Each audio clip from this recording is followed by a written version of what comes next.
रूस यूक्रेन की जंग को 35 दिन बीत जाने के बाद भी बम बरस रहे हैं और शहर शहर सुलग रहे हैं। इस युद्ध में दोनों ही देशों को भारी नुकसान हुआ है। तो यूक्रेन से करीब 40 लाख लोग पलायन कर चुके हैं। दोनों देशों में बातचीत के कई दौर तो हुए, लेकिन नतीजा कुछ भी नहीं निकलता दिख रहा है।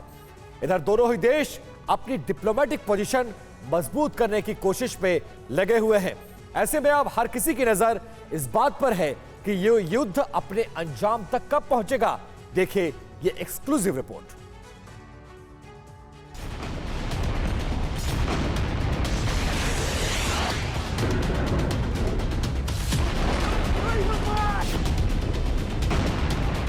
यूक्रेन में तबाही का तांडव शुरू हुए 35 दिन बीत चुके हैं, लेकिन अब तक ना तो इस युद्ध का कोई नतीजा निकला है और ना ही कोई झुकने को तैयार दिख रहा है। अलबत्ता दोनों देशों में बातचीत जरूर हो रही है।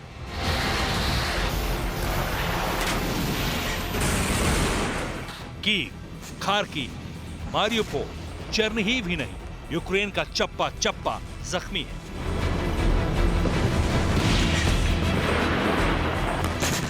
यूक्रेन की राजधानी के हालात तो डरावने हैं। चारों ओर तबाही का मंजर। एक खूबसूरत शहर भूतिया खंडहर बन चुका है। चारों ओर बिखरे शव, वीरानगी और बदहवासी है।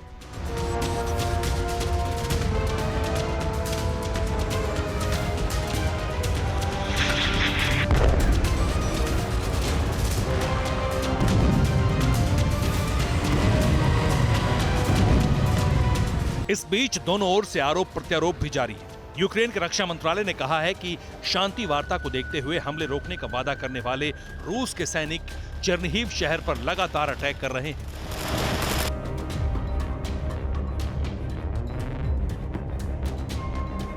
उधर रूस की ओर से भी बयान आया है कि यूक्रेन के साथ वार्ता में अभी तक कुछ खास नहीं हुआ। हालांकि क्रेमलिन के प्रवक्ता दिमित्री पेस्कोव ने इस बात का स्वागत किया कि यूक्रेन ने अपनी मांगे लिखित में पेश की हैं। लेकिन उन्होंने कहा कि युद्ध रोकने के लिए अभी काफी काम किया जाना बाकी है और इसमें बहुत समय लगेगा। मतलब साफ है, 35 दिन गुजर जाने के बाद भी युद्ध रुकने के आसार बहुत कम दिखाई दे रहे हैं।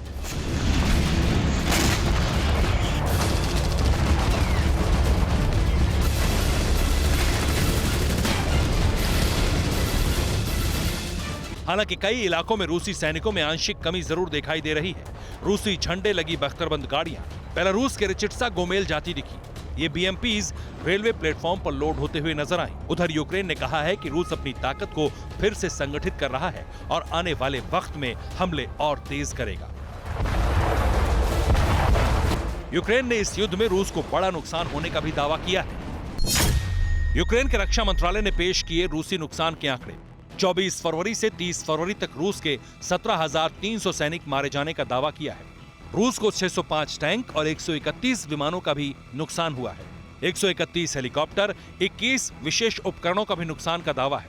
इधर दोनों ही देश अपनी अपनी डिप्लोमेटिक पोजीशन मजबूत करने में जुट गए हैं। रूस के विदेश मंत्री सर्गेई लावरोव 31 मार्च से 1 अप्रैल तक भारत के आधिकारिक दौरे पर आएंगे। जाहिर है, भारत अब तक इस युद्ध में तटस्थ भूमिका में रहा है। ऐसे में एक मध्यस्थ के रूप में भारत की महत्वपूर्ण भूमिका हो सकती है।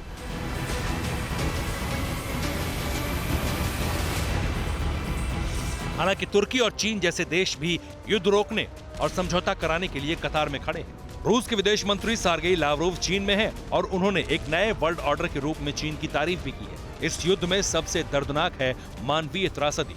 अब तक लाखों यूक्रेनी लोगों को अपना देश छोड़ना पड़ा है।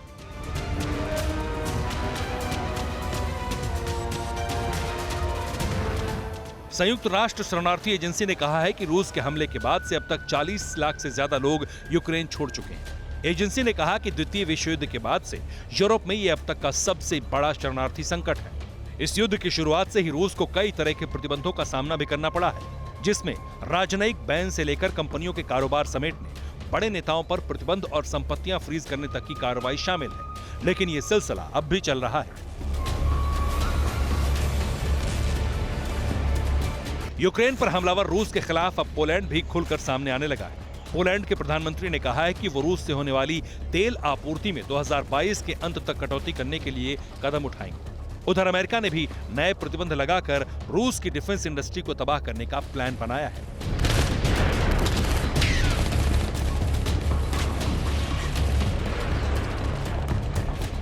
लेकिन कुल मिलाकर जो हालात हैं वो इस तरफ इशारा कर रहे हैं कि 35 दिन बीतने के बाद भी युद्ध रुकता नहीं दिख रहा। Bureau report, TV9 Bharatvarsh.